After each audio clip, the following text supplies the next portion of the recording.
Waalaikumsalam warahmatullahi wabarakatuh. Oke, yang terhormat Ibu Hamsatun SPD AUD selaku Kepala TK Dharma Wanita Kauman. Selamat sore Ibu. Sore.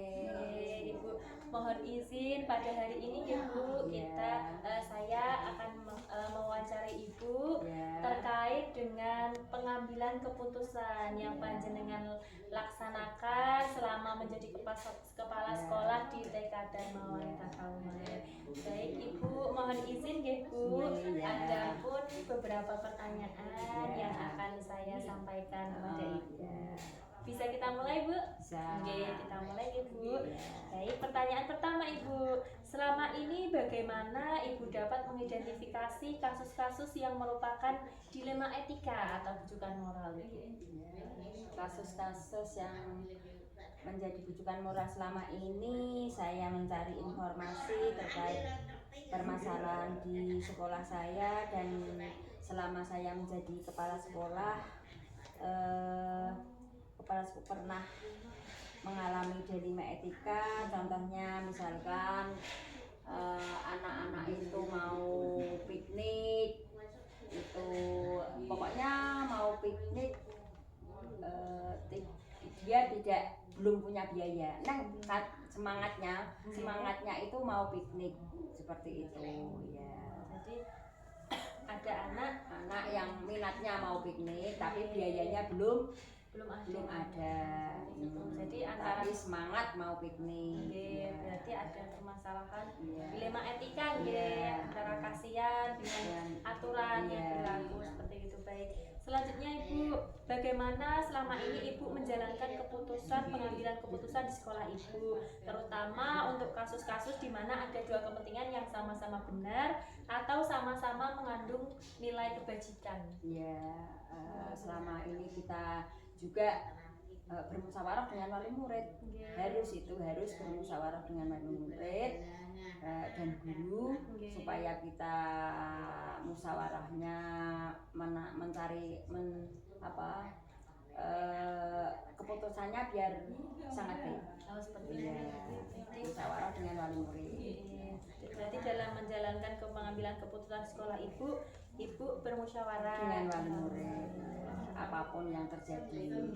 Contohnya seperti itu Ibu. Lalu langkah-langkah atau prosedur seperti apa Bu yang biasa panjenengan laksanakan selama ini? Prosedur yang dilaksanakan adalah satu, dengan wali murid juga musyawarah juga. Dua, kepada anak-anak harus kita kita ajarkan dengan yang baik seperti itu.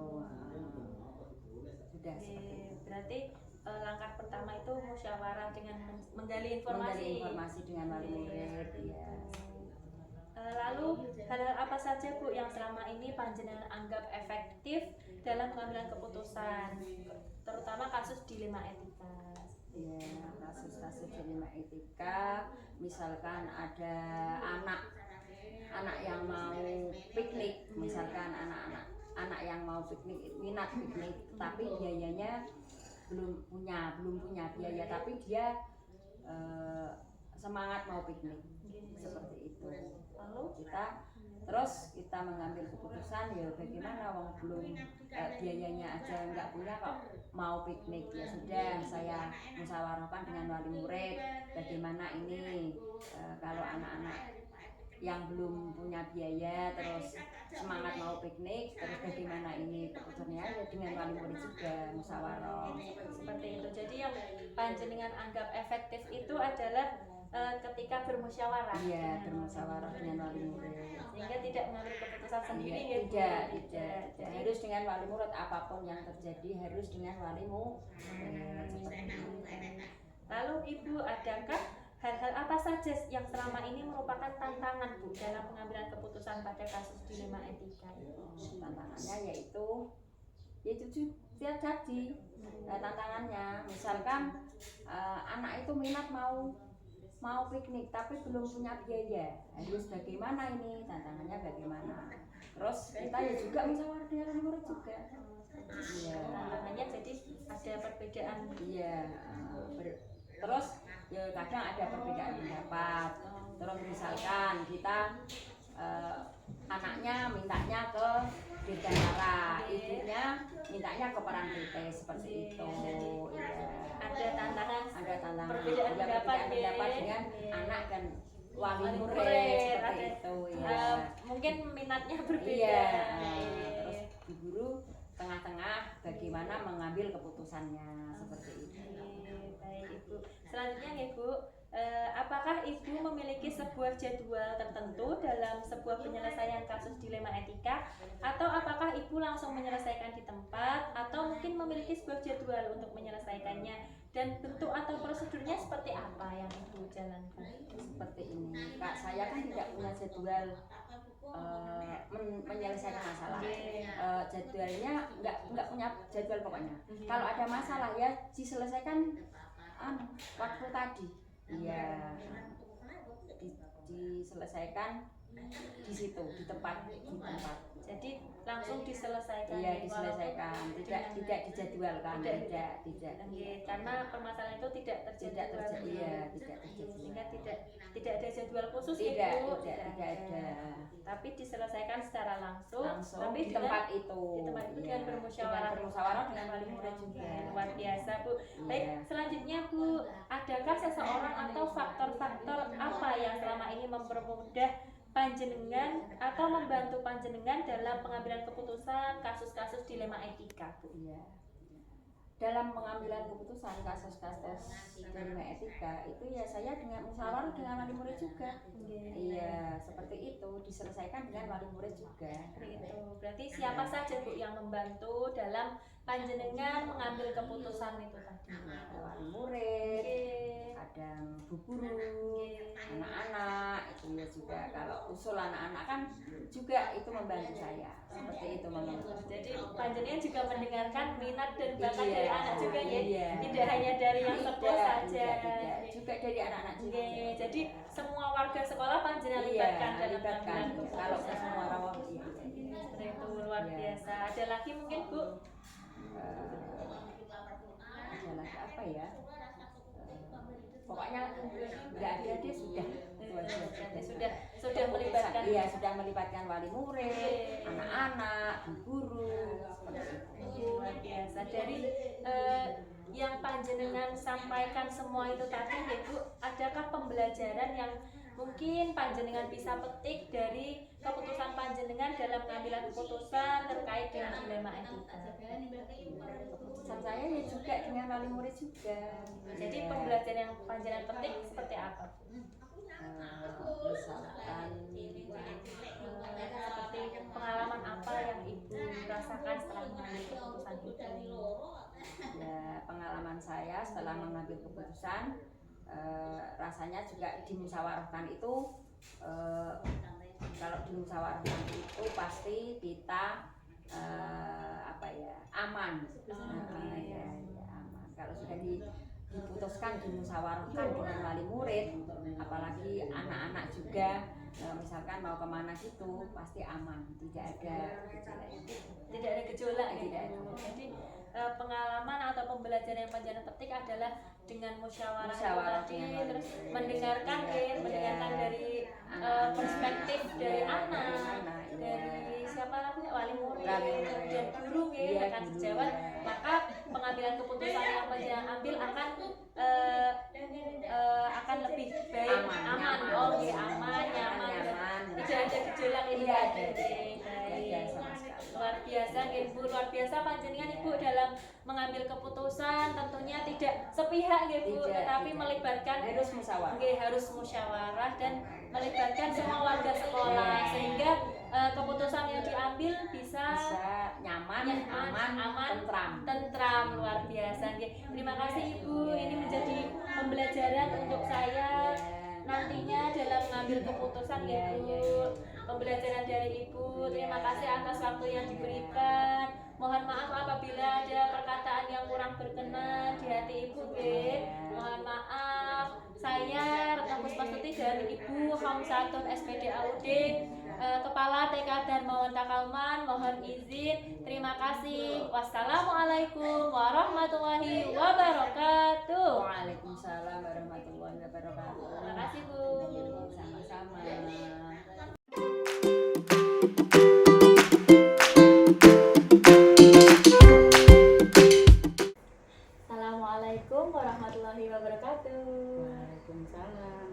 warahmatullahi wabarakatuh. Selamat pagi Bu Wiji. Selamat pagi juga Mbak Retno. Oke, bagaimana kabarnya Bu? Alhamdulillah sehat. Alhamdulillah baik. Ibu, pada kesempatan kali ini nggih, saya ingin mewawancarai Ibu. Apakah diperkenankan Bu? Oh iya silahkan. Oke, saya mohon izin untuk mewawancarai Ibu Bu Wiji terkait dengan pengambilan keputusan di sekolah Ibu. Baik, Ibu ada beberapa pertanyaan yang akan sampaikan kepada Bu Wiji nggih. Baik, yang pertama nih Bu Wiji nggih. Yang pertama, selama ini bagaimana Bu Wiji dapat mengidentifikasi kasus-kasus yang merupakan suatu dilema etika atau bujukan moral di sekolah Ibu? Oh gitu. Nggih. Nah ini biasanya kan kalau di sekolah ya kadang kan sewaktu kita melaksanakan tugas kok ada ya guru yang ada acara, maksudnya seperti itu ya. Nah itu kita lihat ya, apa maksudnya, kepentingannya itu seperti apa. Mungkin kalau di desa, karena di Wonosegoro ini kan termasuk wilayah pedesaan ya, terutama di sosial masyarakat.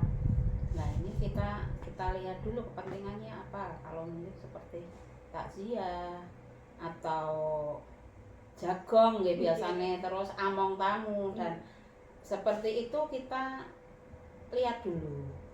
Jadi tetap kita melaksanakan kegiatan sosial masyarakat, tetapi jangan meninggalkan tugas di sekolah. Jadi kita prioritaskan adalah kedinasan. Jadi bisa kita masuk dulu lah, nanti terus kita bisa minta tolong rekan sejawat atau teman yang lainnya untuk apa maksudnya sewaktu kita tinggalkan. Jadi kita melaksanakan tugas dulu, kemudian kita minta tolong rekan sejawat atau bisa juga kepala sekolah, bisa menunggu anak-anak dulu sebentar, terus kita melaksanakan. Ya kalau jagong ya nanti setelah kegiatan di sekolah selesai baru kita jagong sampai selesai, seperti itu. Jadi kedinasan berjalan, kemudian kemasyarakatan juga berjalan. Jadi kita seimbang seperti itu. Jadi pakai skala prioritas kedinasan dulu. Jadi seperti itu gitu.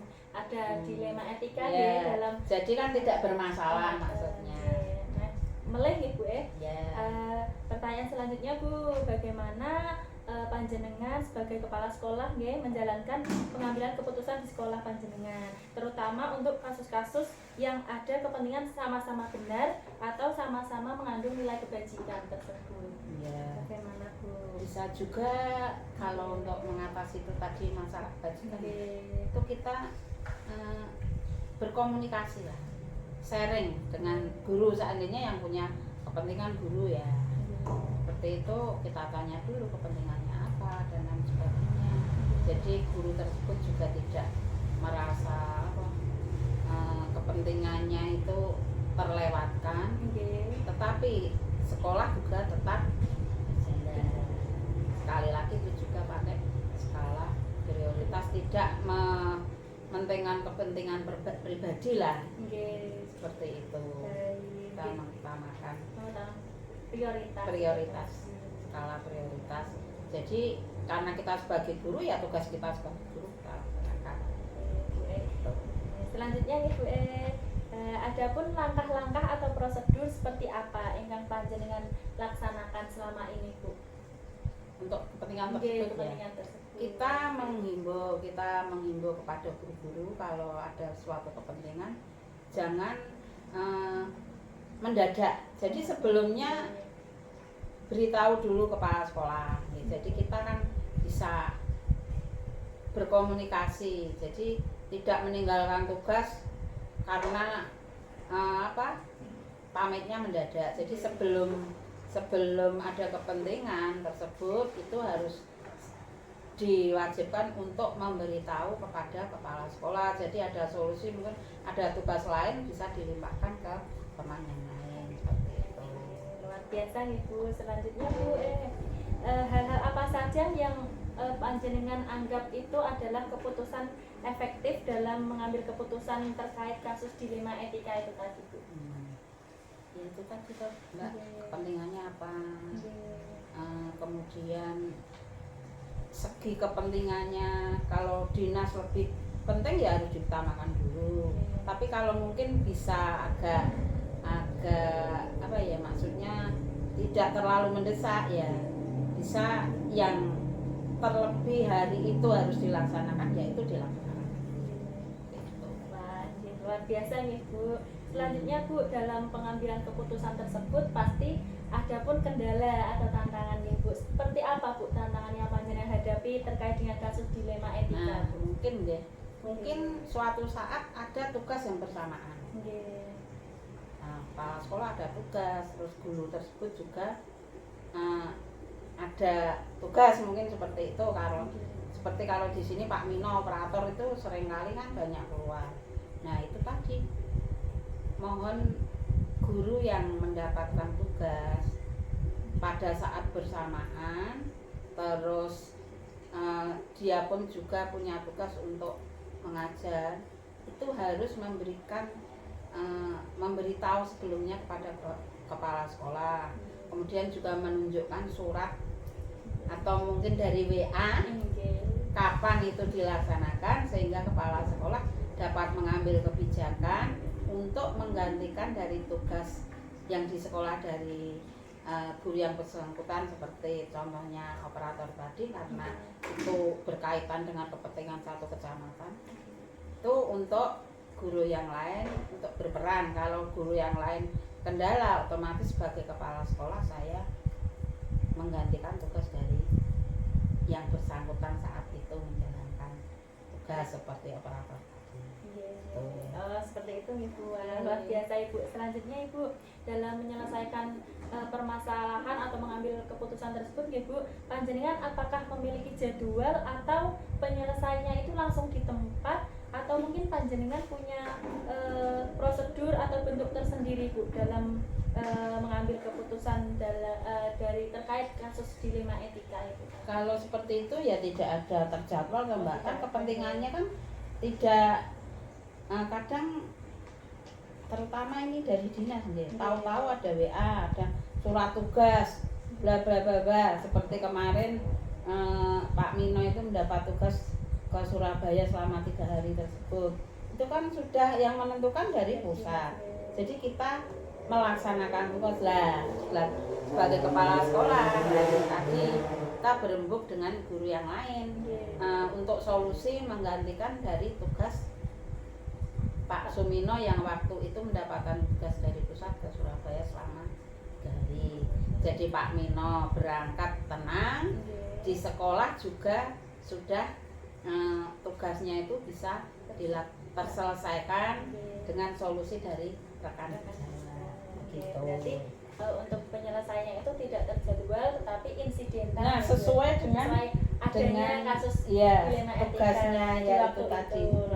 Kita langsung kita tangani, tidak ditunda-tunda nanti malah bermasalah. Menambah masalah kembali. Jadi saat itu juga kita selesaikan solusinya dengan tadi saling sharing, berkomunikasi untuk mencari jalan keluar. Jadi saling kolaborasi gitu. Iya, saling kolaborasi dengan sama guru, teman sejawat, kepala sekolah, wali murid yang saat itu ada di sekolah itu juga saya mintai bantuan untuk membantu di kelas yang gurunya saat itu mendapatkan tugas luar. Luar biasa. Jadi kolaborasinya tidak hanya dengan guru tetapi juga sekolah yang ada di situ. Ada di sekolah. Baik Bu, luar biasa nggih. Selanjutnya Bu, pertanyaan selanjutnya Ibu, adakah seseorang atau faktor-faktor yang selama ini mempermudah atau membantu panjenengan dalam mengambil keputusan terkait dengan dilema etika ini Bu? Oh iya. Itu terutama ya rekan-rekan guru dan teman sejawat kan kita berembuk tadi. Ini begini, nah ini solusinya gimana, jalan terbaiknya bagaimana, kita kolaborasikan bersama-sama. Jadi dirembuk bersama. Tidak langsung Pak sekolah memutuskan ini harus begini. Tidak. Jadi tidak diktator nggih Bu, Ya. tetap harus bermusyawarah Iya, mufakat. bermusyawarah dulu. Oke, luar biasa Ibu. Selanjutnya ini Ibu yang terakhir nggih Bu dari sekian yang panjenengan luar biasa sampaikan tadi nggih, adakah pembelajaran yang saged panjenengan petik dari pengalaman panjenengan sebagai kepala sekolah mengambil keputusan Bu? Itu kita sebagai kepala sekolah kan harus Mbak, lihat porsinya seperti apa permasalahan tersebut. Kalau kita sesama guru mungkin berbeda pendapat dan lain sebagainya, ya kita kita saring dulu. Kita sebagai kepala sekolah sebagai jalan tengah, solusi terbaik. Jadi yang punya pendapat juga kita hargai, kemudian yang bermasalah itu juga mendapatkan jalan keluar, solusi seperti itu. Jadi tidak mengecewakan lah. Jadi yang ada masalah bisa ada jalan keluar, tidak semata-mata ditekan ini harus begini. Tapi tadi kan sempat juga untuk sharing dengan kepala sekolah dan yang lain, sehingga semua tugas itu bisa dilaksanakan dengan hati yang benar. Gitu. Mengayomi Iya, semua pihak. iya. Jadi sebagai kepala sekolah bisa mengayomi, memfasilitasi, kemudian juga bisa memberikan suatu solusi. Luar biasa. Jadi kepala ngomong solutif gitu. Iya, solutif ya, tapi itu. dengan prinsip berkeadilan untuk semua. Iya. Bermusyawarah dan Mufakat. Luar biasa Bu terima kasih wawancara hari ini nggih Bu terkait dengan pengambilan keputusan panjenengan di sekolah. Luar biasa pembelajaran untuk saya nggih Bu. Semoga kedepannya dapat memotivasi saya dalam mengambil keputusan. Terima kasih Bu sangat menginspirasi. sama-sama. Saya mohon maaf apabila ada kata yang kurang berkenan pada wawancara kali ini ya Bu. Terima kasih, cukup sekian wawancara dengan Bu Wijiyanti, Kepala TK Negeri Pembina Wonosegoro. Kami mohon undur diri. Wassalamualaikum warahmatullahi wabarakatuh. Waalaikumsalam warahmatullahi wabarakatuh. Terima kasih Bu